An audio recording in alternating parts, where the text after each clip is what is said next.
और राजस्थान के अंदर अशोक जी गहलोत को मजबूत करें, इसलिए क्योंकि वो गौ सेवा के अंदर, और मैं गायों के लिए जान देने के लिए तैयार हूँ, गायों के लिए अपना शरीर छोड़ा है, तो वो गायों के लिए अच्छा करते हैं, इसलिए मुझे अशोक जी बहुत अच्छे लगते हैं। और अशोक जी के कहीं भी कोई भी वो अगर मुझे कहीं बुलाएंगे, हमारी टीम उनके लिए सदैव हाजिर रहेगी। पूरे प्रदेश में आपको क्या लग रहा है इस बार प्रदेश में भारतीय जनता पार्टी और कांग्रेस दो बड़ी पार्टियां हैं, किसकी सरकार बनने में है?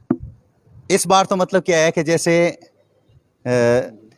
राजस्थान के अंदर मुख्यमंत्री के अंदर देखा जाए अच्छे के तौर पर, तो अशोक जी गहलोत का मैनेजमेंट अच्छा है। कारण एक तो सबसे पहले मैं उनको इसलिए चाहता हूं कि उन्होंने 9 महीने का अनुदान किया है और 3 महीने की घोषणा और कर दी है, 12 महीने का अनुदान देंगे, जो 70 सालों 75 सालों के अंदर आज तक किसी मुख्यमंत्री ने नहीं किया। और 2 रुपए किलो गोबर भी वो खरीदेंगे। इसलिए ऐसा होता है, एक बार कांग्रेस एक बार बीजेपी, लेकिन इस बार ये नीति नहीं है, क्योंकि मेरे पास में काफी लोग आते हैं, उनसे बातचीत होती है, तो मुख्यमंत्री अशोक जी भी बन सकते हैं, और या भाजपा का जो नया चेहरा होगा वो भी मुख्यमंत्री बन सकते हैं, लेकिन तीसरी ताकत इस बार काम नहीं करेगी। लगभग आप ये कहना चाह रहे हैं सरकार रिपीट होने के चांसेस ज्यादा है? हाँ है, बिल्कुल। बस संत महंत लगभग राजनीति में आ रहे हैं, योगी जी हैं, अपने बालकनाथ जी हैं। हाँ। क्या आपका इरादा है कभी राजनीति में आप भी आओगे?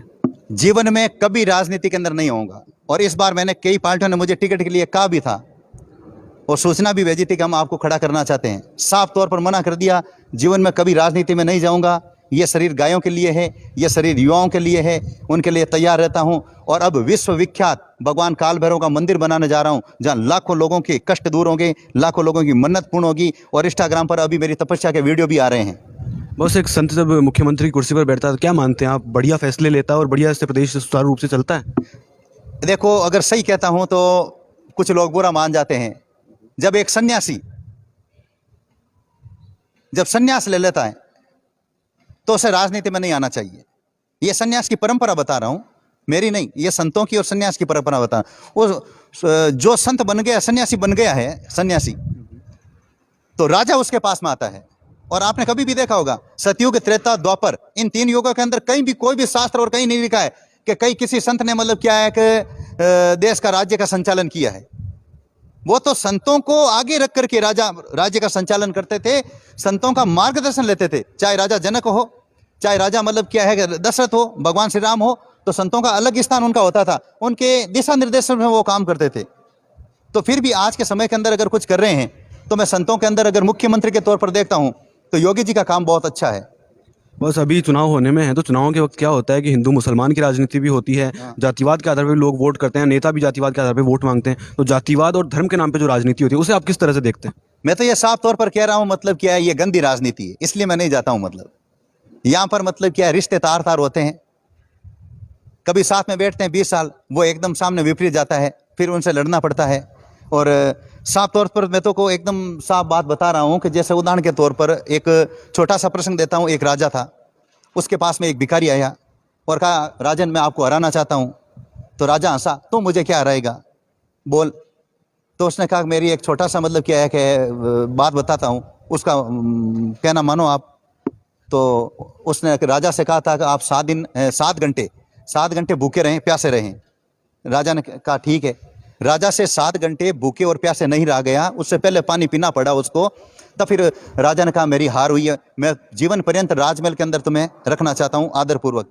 उस भिखारी ने कहा, मैं इसलिए नहीं आया हूं, मैं इसलिए आया हूं कि आप राजा होते हुए 7 घंटे भूखे प्यासे नहीं रह सकते हैं। आपकी जनता कई घंटे भूखे और प्यासे रह रही है। जब एक मंत्री, एक सांसद, एक विधायक और एक पीएम और एक सीएम, अगर जब वो जिस समय याद करो वो दिन, बॉस एकदम खुली बात कहेगा, मुझे क्या, मैं किसी से डरता नहीं हूं, मुझे तो 1000 धमकियां मिल चुकी है और मैं धमकियों की परवाह नहीं करता हूं मैं।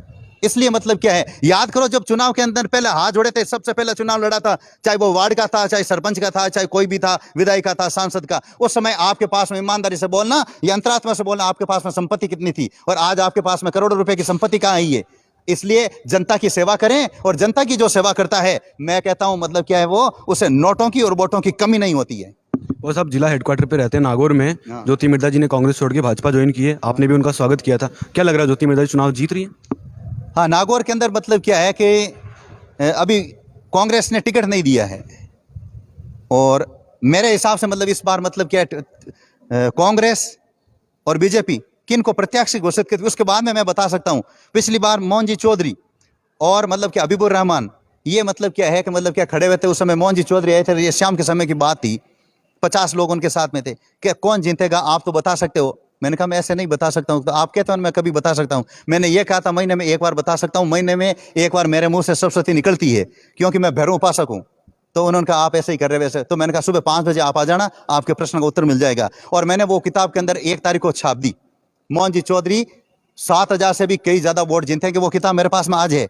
हजारों किताबों वो कामधेनु निदर्शन में छपी, और 7 तारीख को या 10 तारीख को वोट थे, और आखिर के अंदर मतलब 13,007 वोटों से मोहन जी चौधरी जीते थे।